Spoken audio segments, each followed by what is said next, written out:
The disappearance of Madeleine McCann remains one of the most enduring mysteries of modern times.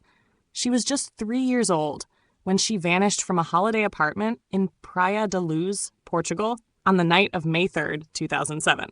The case has since captured the world's attention, not only because of the young age of the missing child, but also because of the vast number of theories that have tried to explain what happened that night. Each theory has its own following, its own logic, and its own holes. And yet, after nearly 2 decades, no single explanation has closed the case. Among these many theories, one of the most striking and unusual is the idea of a hit and run. Unlike stranger abduction theories or claims of a carefully staged cover-up, this one suggests something painfully ordinary: an accident in the street, followed by panic, and the decision to hide what had happened. To understand why some believe this, it helps to revisit the night itself. Madeleine had been asleep in the apartment with her 2-year-old twin siblings, Sean and Amelie. Their parents, Kate and Gerry, were dining at a tapas restaurant within the Ocean Club complex, just a short distance away. The sliding patio door was left unlocked for convenience, as the parents and their friends took turns walking back to check on the children every half hour or so. At around 9:05 p.m., Gerry checked in and saw Madeleine sleeping. By 10 p.m., when Kate went to look, her bed was empty. In that short window, something had happened that would become one of the world's greatest mysteries. The hit-and-run theory argues that Madeleine may have woken up alone, remembered crying the previous night when she had found her parents gone, and decided to go looking for them. It imagines her climbing out of bed, pushing open the patio door, walking past the small garden gate, and stepping into the night. The streets around the Ocean Club were dimly lit. Cars and service vehicles did pass through, even at that hour. In this version of events, a driver, perhaps a tourist unfamiliar with the area, or a worker heading home, failed to see her until it was too late. The accident may have killed her instantly or left her critically injured. In a rush of fear, knowing the consequences would be life-changing, the driver panicked. Instead of calling for help, they lifted her up, put her into the car, and disappeared into the night. What makes the hit-and-run theory compelling to some is its simplicity. It does not require an organized abduction ring or an elaborate cover-up by the parents. It does not rely on complex timelines or hidden accomplices. It is simply a moment of bad luck, followed by a desperate choice to conceal the truth. The human instinct to avoid blame, combined with the fear of prison or deportation, could have driven someone to hide the body. In a small tourist town like Praia da Luz, where reputations and jobs depended on the safety of the area, the pressure to avoid scandal could have been enormous. But critics are quick to point out the gaps. No one saw Madeleine walking in the streets alone that night. No traces of blood, clothing fibers, or hair consistent with a car accident were ever found nearby. Police combed the area with dogs and volunteers, searching drains, bins, and wastelands, but found nothing. The timing also raises questions. For the accident to happen, the child would have had to wake up and leave unnoticed in a narrow window of less than an hour, and the driver, whoever it was, would have had to move her body in secret, avoiding police and witnesses in an area where many people were still awake and walking around. Still, versions of the hit-and-run idea persisted. Years after the initial investigation, whispers began about a German woman who had once been a suspect. Rumors suggested she might have been drinking, driving recklessly, and had struck Madeleine by accident. According to some, she had a boyfriend who was English, and an overheard conversation included the question, "Why did you bring her here?" fueling suspicion that the couple had hidden something. Investigators searched her apartment at the time, even emptying her freezer. She denied everything, saying she had not even owned a car then, and that she had been working in a restaurant when Madeleine vanished. Still, police reportedly asked for her old phone SIM card years later, showing they had not completely ruled her out. In one account, she grew angry when questioned, saying, "Do you think I ran her over? I didn't even have a car at that time," before cutting off the conversation. Some believed she may have borrowed a car, though no proof was ever found. The persistence of this idea shows how the Madeleine case leaves space for possibilities, even without hard evidence. The accident theory explains her sudden disappearance without planning, without elaborate conspiracies, and without witnesses. It is horrifying in its ordinariness. A mistake, followed by fear, leading to a cover-up that spiraled into an international saga. Yet this is only one of many competing explanations. Another major theory is that Madeleine was abducted by a stranger, a predator who had either targeted the family or acted opportunistically. This was the theory most strongly pushed in the early days, supported by the sighting of a man carrying a child by Jane Tanner, one of the McCann's friends, around 9:15 p.m. She described a figure crossing the street with a small girl in pajamas, fitting Madeleine's description. For years, that sighting was treated as central, though later it was suggested the man may have simply been a tourist returning from a creche pickup. Even so, the idea of a stranger lifting her from bed and vanishing into the night has never lost its grip. Portugal was a place where many foreigners traveled, where seasonal workers came and went, and where predators could move unnoticed. Then, there's the theory of an accident inside the apartment, with the parents covering it up.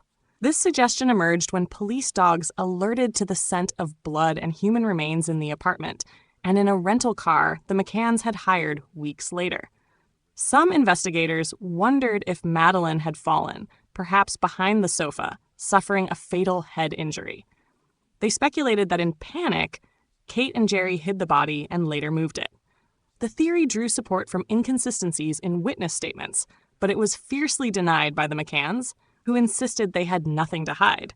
The samples taken from the car and apartment were inconclusive. No court ever found evidence of wrongdoing by the parents, and they were officially cleared. Still, the suspicion lingers among some, fueled by the absence of another clear explanation. Other possibilities have been floated over the years. Some believed burglars may have entered, not expecting the family to return so often to check on the children, and that something went wrong.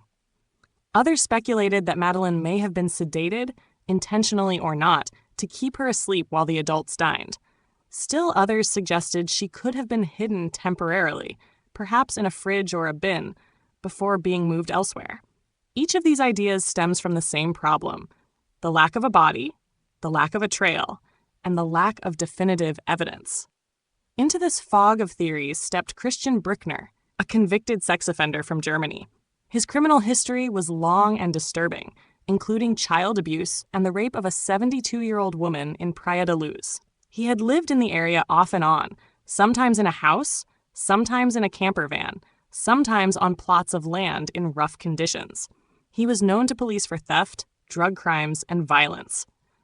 In 2020, German authorities named him as the prime suspect in Madeleine's disappearance, pointing to the fact that his phone had been in the area the night she went missing. He received a long call around 9 p.m., just an hour before the alarm was raised. To investigators, this placed him at the heart of the crime scene at the critical moment. Friends of Brückner claimed he had even spoken about kidnapping a child. One acquaintance said he had discussed stealing a child to sell just weeks before Madeleine vanished. Others noted his access to vehicles, his violent past, and his links to shady acquaintances in the Algarve. Some pointed to a plot of land where fresh concrete had been poured in 2007, suggesting it might conceal her body. Brückner, however, denied everything. He admitted to crimes in his past, but he said he had nothing to do with Madeleine. Despite years of effort, police failed to find evidence strong enough to charge him. A search of scrubland near Praia da Luz in 2025 produced nothing. German prosecutors said they still believed he was guilty, but without proof, they could not hold him. After serving time for other crimes, Brückner was released. His release set off waves of anger and frustration. Some felt it was a failure of justice, that the most likely suspect had slipped away. Others pointed out that suspicion is not enough, and without forensic evidence, no case could stand in court. Brückner's lawyer warned that life outside prison would not be easy.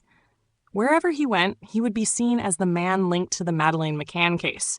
Many believe he remains a danger to society, but the law says otherwise.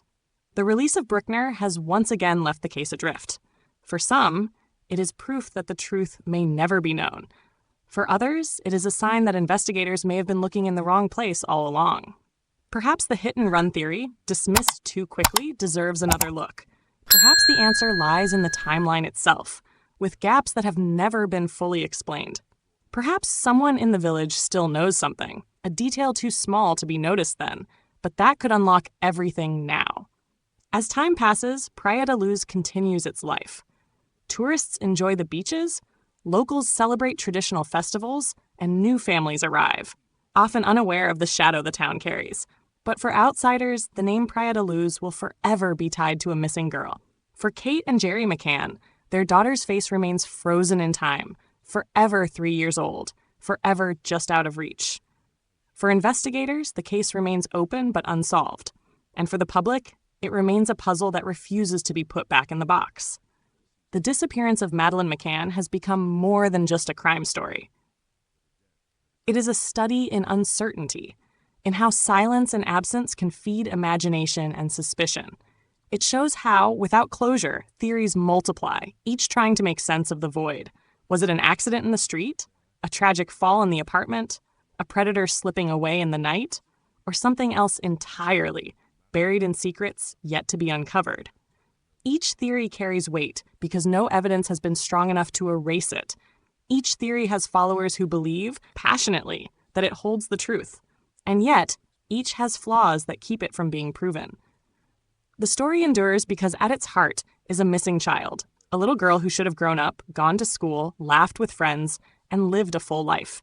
Instead, she remains frozen in memory, a face on posters, a name in headlines, and a mystery that no amount of speculation has been able to solve. The case continues. Christian Brückner remains suspected, but uncharged, and the world still waits for answers.